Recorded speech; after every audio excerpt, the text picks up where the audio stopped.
ನಮಸ್ಕಾರ, ಆದಾಬ್, ಜೈ ಭೀಮ್. ನಾನು ನಿಮ್ಮ ಭಾಗ್ಯನಾರಾಯಣ ಬೊಗ್ಗವರಪು. ನೀವು ನೋಡ್ತಾ ಇದ್ದೀರಿ ಸುದ್ದಿ ಸರ್ಕಲ್. ಅಡ್ಡ ಮತದಾನ ಆಯ್ತಲ್ಲ ಮೊನ್ನೆ. ಜೂನ್ 18ನೇ ತಾರೀಕು ವಿಧಾನ ಪರಿಷತ್ ಚುನಾವಣೆಗಳಿಗೆ ಆದಂತಹ ಮತದಾನದಲ್ಲಿ ಬಿಜೆಪಿ ಮತ್ತು ಜೆಡಿಎಸ್ ಶಾಸಕರು ಕಾಂಗ್ರೆಸ್ಗೆ ಅಡ್ಡ ಮತದಾನ ಮಾಡಿದ್ರಲ್ಲ, ಆ ವಿಚಾರದಲ್ಲಿ ಸಾಕಷ್ಟು ವಿವರಗಳನ್ನ ಹಿಂದಿನ ವಿಡಿಯೋಗಳಲ್ಲಿ ಕೊಟ್ಟಿದೆ.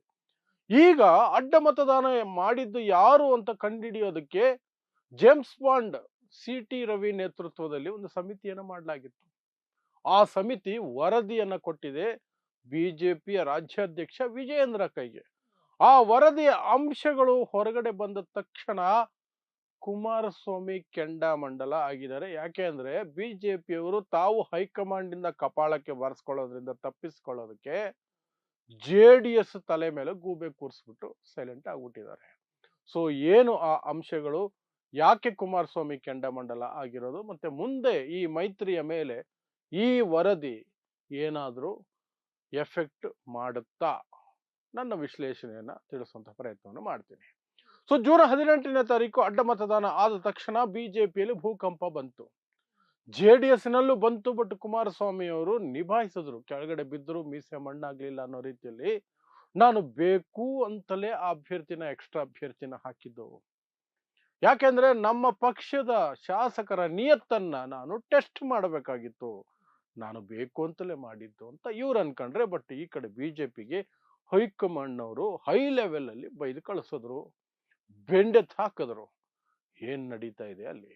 ಇಡೀ ದೇಶದಲ್ಲಿ ಕಂಡ ಕಂಡ ಪಾರ್ಟಿಗಳನ್ನ ನಾವು ಕಬಳಿಸ್ತಾ ಇದ್ರೆ, ನಮ್ಮ ಪಕ್ಷವನ್ನ ಕಾಂಗ್ರೆಸ್ ಕರ್ನಾಟಕದಲ್ಲಿ ಕಬಳಿಸಿದೆಯಲ್ಲ, ವಾಟ್ ಈಸ್ ಹ್ಯಾಪನಿಂಗ್ ಅಂದಿದ ತಕ್ಷಣನೇ ಅಲ್ಲಿ ಪಾಪ ವಿಜಯೇಂದ್ರ, ಇತರೆ ಬಿಜೆಪಿ ನಾಯಕರು, ಅದರಲ್ಲಿ ವಿಶೇಷವಾಗಿ ವಿಜಯೇಂದ್ರ ಮತ್ತು ಆರ್ ಅಶೋಕ್, ವಿಪಕ್ಷ ನಾಯಕ ಮತ್ತು ರಾಜ್ಯಾಧ್ಯಕ್ಷ, ಇಬ್ಬರಿಗೂ ಕೈ ಕಾಲು ನಡ್ಕ ಬಂದ್ಬಿಡ್ತು. ಸೊ ದಡಬಡ ಅಂತ ಹೋದ್ರು. ಇವ್ರು ಗೊತ್ತಿರೋ ಒಂದಷ್ಟು ಅಂಶಗಳನ್ನ ಅಲ್ಲಿ ಕೊಟ್ರು. ಏನೇನೋ ಆಯ್ತು, ಅವ್ರೇನು ಬೈದ್ರು, ಇವ್ರೇನು ಬೈಸ್ಕೊಂಡ್ರು, ಹೊರಗಡೆ ಬಂದು ಅದೆಲ್ಲ ಹೇಳ್ಕೊಳ್ಳಲ್ಲ, ಏನೇನೋ ಆಯ್ತು. ಆದ್ರೆ ಹೈಕಮಾಂಡ್ ಸುಮ್ಮನೆ ಕೂರ್ಲಿಲ್ಲ.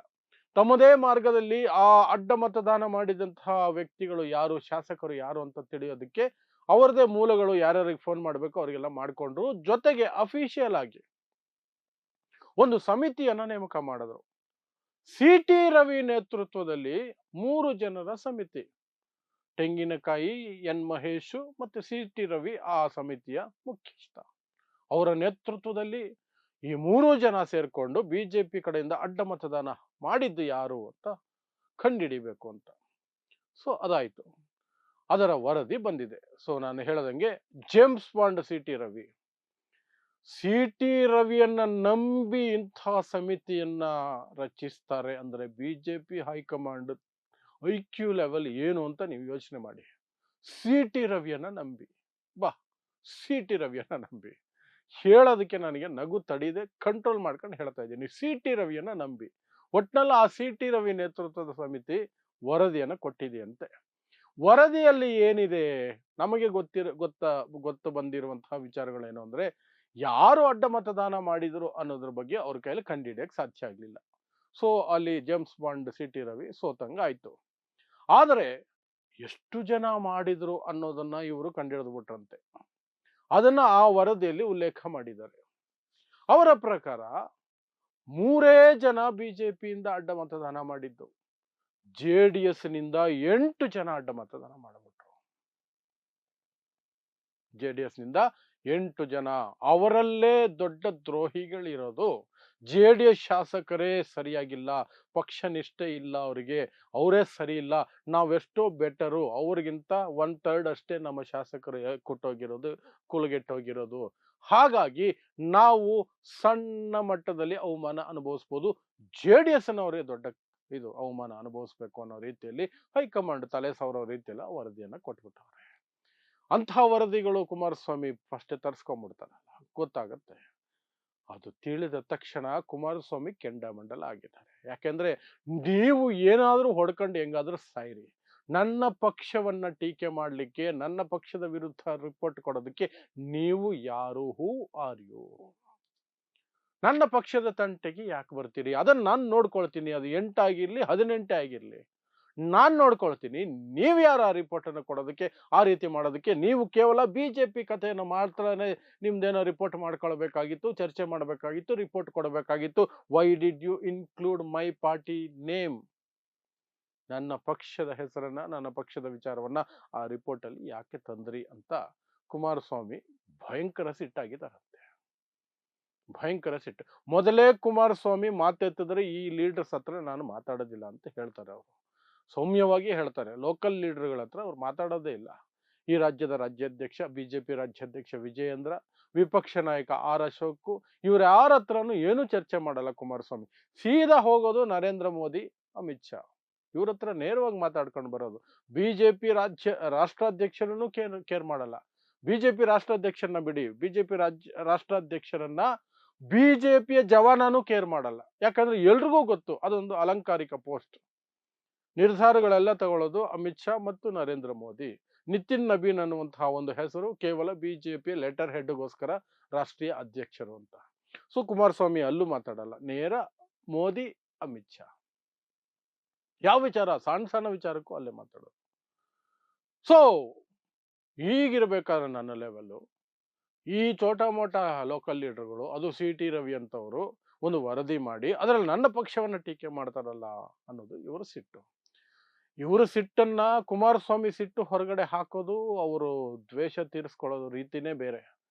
ಯಾವಾಗ್ಲೂ ತಕ್ಷಣಕ್ಕೆ ಏನು ಮಾಡಲ್ಲ. ಕಾಯ್ತೀನಿ ಬ್ರದರ್ ಅನ್ಕೊಂಡು ಕಾಯೋದು. ಬರ್ತವೆ ಸಮಯಗಳು. ಬಂದಾಗ ಹುಡುಕಿ ಹುಡುಕಿ ತಲೆ ಕೆರ್ಕೊಂಡು ನೆನಪಿಸ್ಕೊಂಡು ಅಟ್ಯಾಕ್ ಮಾಡೋದು. ನಾನು ನಿಮ್ಗೆ ಆಗಾಗ ಹೇಳ್ತಾನೆ ಬಂದಿದ್ದೀನಿ, 2027 ನವೆಂಬರ್ ಡಿಸೆಂಬರ್ ಹೊತ್ತಿಗೆ ಈ ಮೈತ್ರಿ ಮುರಿದು ಹೋಗುತ್ತೆ. ಯಾರ್ದು? JDS ಬಿಜೆಪಿದು. ಯಾಕೆಂದ್ರೆ ಬಿಜೆಪಿ ಕೊಡುವಷ್ಟು ಚಿಲ್ಲರೆ ಸೀಟುಗಳನ್ನು ಒಪ್ಕೊಳ್ಳೋದಕ್ಕೆ ಕುಮಾರಸ್ವಾಮಿಗೆ ಮನ್ಸೊಪ್ಪಲ್ಲ. ಬಟ್ ಬಿಜೆಪಿ ಅದಕ್ಕಿಂತ ಹೆಚ್ಚಿಗೆ ಕೊಡೋದಕ್ಕೆ ಅವರು ರೆಡಿ ಇರಲ್ಲ. ಯಾಕಂದ್ರೆ ಕರ್ನಾಟಕದಲ್ಲಿ ಅವ್ರ ಪ್ರೆಸೆನ್ಸ್ ಚೆನ್ನಾಗಿದೆ.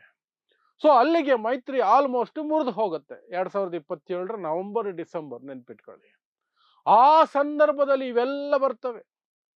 ಕುಮಾರಸ್ವಾಮಿ ಅವರ ಬತ್ತಳಿಕೆಯಿಂದ ಈ ಎಲ್ಲ ಬಾಣಗಳು ಬರ್ತವೆ, ಒಂದರ ಹಿಂದೆ ಒಂದು ಬರ್ತವೆ, ನೋಡ್ತಾ ಇರಿ. ಸೊ ಇದೆಲ್ಲ ಈಗ ಕ್ರೋಢೀಕರಣ ಆಗ್ತಾ ಹೋಗ್ತಾ ಇದೆ. ಈ ಮೈತ್ರಿಯ ಮೇಲೆ ಏನ್ ಎಫೆಕ್ಟ್ ಆಗುತ್ತೆ ಅಂದ್ರೆ ಸದ್ಯಕ್ಕೆ ಯಾವುದೇ ಎಫೆಕ್ಟ್ ಆಗೋದಿಲ್ಲ. ಆದರೆ 2027ರಲ್ಲಿ ಸೀಟ್ ಶೇರಿಂಗ್ ವಿಚಾರವಾಗಿ ಇವರಲ್ಲಿ ಗಲಾಟೆಗಳಾಗ್ತಾವಲ್ಲ, ಆಗ ಮನಸ್ತಾಪಗಳು ಬಂದು ಮೈತ್ರಿ ಮುರಿದು ಹೋಗುತ್ತಲ್ಲ. ಆಲ್ಮೋಸ್ಟ್ ನಾನು 99% ನಂಬಿದ್ದೀನಿ ಆ ಮೈತ್ರಿ ಮುರಿದು ಹೋಗುತ್ತೆ. ಆಗಲ್ಲ, ಅದು ನ್ಯಾಚುರಲ್ ಮೈತ್ರಿ ಅಲ್ಲ. ಅದು ಅವ್ರಿಗೂ ಅವಶ್ಯಕತೆ ಇತ್ತು, ಇವ್ರಿಗೆ ಅನಿವಾರ್ಯತೆ ಇತ್ತು, ಒಂದಾಗಿದ್ದಾರೆ ಅಷ್ಟೇ. 2028 ಚುನಾವಣೆಗೆ ಇವ್ರು ಒಂದಾಗಿರೋಕ್ಕೆ ಸಾಧ್ಯನೇ ಇಲ್ಲ. ಅಂಟಿಲ್ ಅನ್ಲೆಸ್ ಕುಮಾರಸ್ವಾಮಿ 100% ಯಾವುದಾದ್ರೂ ವಿಚಾರದಲ್ಲಿ ನರೇಂದ್ರ ಮೋದಿ ಅವರಿಗೆ ಸರೆಂಡರ್ ಆಗ್ಬಿಟ್ಟಿದ್ರೆ, ನರೇಂದ್ರ ಮೋದಿ ಅಥವಾ ಬಿಜೆಪಿ ಅಥವಾ ಅಮಿತ್ ಶಾ ಇವ್ರ ಕಡೆಯಿಂದ ಕುಮಾರಸ್ವಾಮಿ ಅವರಿಗೆ ಇಟಿ ಐಡಿ CBI ಇಂತಹ ವಿಚಾರಗಳು ಬರದೆ ಹೋದರೆ ಮೈತ್ರಿ ಗ್ಯಾರಂಟಿ ಡಮಾರು. ಅದೇನಾದ್ರೂ ಅಂಥದ್ದೇನಾದ್ರೂ ಬಂದ್ಬಿಟ್ರೆ ಶರಣಾಗಲೇಬೇಕು ಕಂಪ್ಲೀಟ್ ಆಗಿ ನಾನು ಅನ್ನೋ ಸನ್ನಿವೇಶ ಬಂದ್ರೆ ಮಾತ್ರನೇ ಕುಮಾರಸ್ವಾಮಿ ಆ ಮೈತ್ರಿಯಲ್ಲಿ ಉಳಿಯೋದಕ್ಕೆ ಸಾಧ್ಯ. ಇಲ್ಲದೆ ಹೋದ್ರೆ ಸಾಧ್ಯನೇ ಇಲ್ಲ. ಸೀಟ್ ಶೇರಿಂಗ್ ನಲ್ಲಿ ಕುಸಿದು ಬೀಳುತ್ತೆ ಅವ್ರದ್ದು ಮಾತುಕತೆ. ಸೊ ಆವರೆಗೂ ಇದ್ಯಾವುದು ಸಿಟ್ಟು, ಈ ಕುಮಾರಸ್ವಾಮಿ ಅವರ ಈಗಿನ ಸಿಟ್ಟು, ನನ್ನ ಪಕ್ಷವನ್ನು ಎಳ್ಕೊಂಡು ಬಂದವರು ಇವರು, ನನ್ನ ಪಕ್ಷದ ಬಗ್ಗೆ ಇವ್ರಿಗೇನಕ್ಕೆ ಅಂತ ಇದೆಯಲ್ಲ ಕೋಪ, ಅದನ್ನ ಈಗ ತೋರ್ಸ್ಕೊಳಕ್ ಹೋಗಲ್ಲ. ಬಟ್ ಸಿಟ್ಟಾಗಿರೋದು ನಿಜ. ಸಿಟ್ಟನ್ನ ರಿಸರ್ವ್ ಮಾಡಿಟ್ಕೊಂಡಿದ್ದಾರೆ. ಸಮಯ ಬಂದಾಗ ಎತ್ತಿ ಕೆಟ್ಟ ಕೊಳಕ ರೀತಿಯಲ್ಲಿ ಕೆಡು ಬಿಸಾಕ್ತಾರೆ.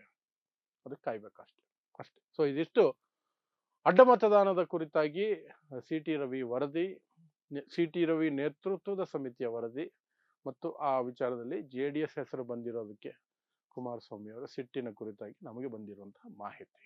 ಸೊ ಇಂತಹದ್ದೇ ವಿಶೇಷ ಸುದ್ದಿಗಳಿಗಾಗಿ ನೋಡ್ತಾ ಇರಿ ಸುದ್ದಿ ಸರ್ಕಲ್. ನಾನು ನಿಮ್ಮ ಭಾಗ್ಯನಾರಾಯಣ ಬೊಗ್ಗವರಪು.